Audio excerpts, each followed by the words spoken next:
Hello, I'm Olive from 7th Memory, and welcome to Devlog number 2. We at 7th Memory are working on a new RPG where the combat is based on minigames and the very gameplay changes with your story choices. In this video, I'm here to talk about what the stories plan to be so far and roughly what will happen in the first chapter. Keep in mind, it's all a work in progress and subject to change, but since the story is such an important part of our game, I wanted to go over what some of it will be like, both in the broad strokes of the general plot and in a very specific early game section that we have already planned out. So let's get right into it. First, this general outline for our game. Our game is set in a fantasy world where magic was once widespread and anyone could do it with the right learning, but this power was locked away and magic was basically forbidden after a terrible, realm-shattering war. Now the bad guys, or this group of evil wizards, want to bring it back and make the world quote-unquote free to use magic, even if suddenly unleashing it into the world would clearly cause chaos. They're not here to help people to unlock their inner powers. They want innocent people to channel magic they don't know how to use, so that the world ends up destroyed with this unchecked power and theirs for the taking. The game isn't really about these bad guys though, not as much as it is about Zara's character. Now, Zara is our protagonist. They're a headstrong young person who wants to be an adventurer and a hero more than anything else. The player controls Zara and makes the dialogue and story choices mostly as them, so Zara is in a lot of ways at the core of the plot. However, the story is in a lot of ways about how Zara isn't the main character, and how instead the quest to save the world needs to be a group effort from the whole party. Now, of course, this protagonist of ours would resist this at first, want to be at the center of the story, want to be the hero. So it's up to the player and their choices to either lean into Zara's heroic, if somewhat egotistical tendencies, or away from them, and instead focus more on the party.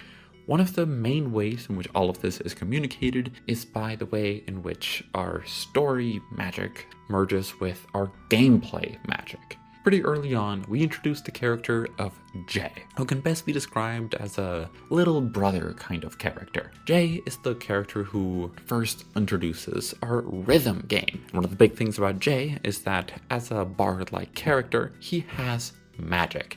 He has healing and other support magic that can get the party out of trouble in quite a number of difficult situations. While Zara doesn't have any of this, but wants to be the one to be the hero so bad. The plot, in a lot of ways, therefore revolves around this Zara dynamic of wanting to have the power and, in a lot of ways, the attention, but being unable to tap into this magic easily. And in a lot of ways, our bad guys represent that. They want people to tap into this ugly side of their ego and to draw power from it, to channel magic from there for more of this evil, uncontrollable power. While of course we want to emphasize that magic in the system can be good, see Jay, the motivations and the control and the learning must be right. The arc that Zara follows, along with that of our bad guys, represents the situation where it isn't. Now, the structure of our story is that every chapter is tied to a particular bad guy, who each has their own method of forcing people into the power they don't understand. Now, every person can unlock magic in our world differently, and they all have their own different personalized powers, the way that Jay has this healing magic. But the general trend is that if the bad guys are successful in getting people to unlock this uncontrolled evil magic, people end up becoming almost a menace to society with power that they don't understand. The first of our bad guys is a relatively standard evil wizard who's trying to force people into magic by using his own powers on them and seeing if the desperation of the situation would awaken something he can let loose. So this leads us directly into our first chapter, when Zara and Jay encounter this first wizard, who's been quietly taking people from their town to try to awaken them. At the start of the story, we're introduced to Zara, some random kid, nobody, who just thinks that they can wield a sword, but of course, somebody nobody takes seriously. Zara wants to be like a hero of legend they once heard about more than anything. They base their whole life around that. So now Zara's sure there's a conspiracy that's taking people from their town for nefarious purposes, but nobody believes them. So, believing that only they can go and stop this terrible menace, Zara decides to investigate. Unfortunately, they find that even though they were right, they're also in way over their head. In this first area, the player takes on the role of Zara, and only Zara, as they begin to explore the bad guy's evil dungeon. Eventually, making it through the entirety of the dungeon, they reach the boss, who of course is able to use their own magic and ends up absolutely wiping Zara. They're left out, presumed dead, when all of a sudden somebody finds them. Jay, whose big brother is missing. Jay, of course, has this wild enthusiasm for life, so he wants to go back in with Zara and actually defeat this terrible wizard to save his own older brother. He is a little annoying with his energy, but he's the one who really keeps Zara going in this terrible moment and leads the two of them back in. At this point in the story, Jay doesn't have any sort of magic here. He's just going in out of dedication. Our two main characters working together, they somehow manage to find Jay's brother. Shackled and injured, things aren't really looking good for him.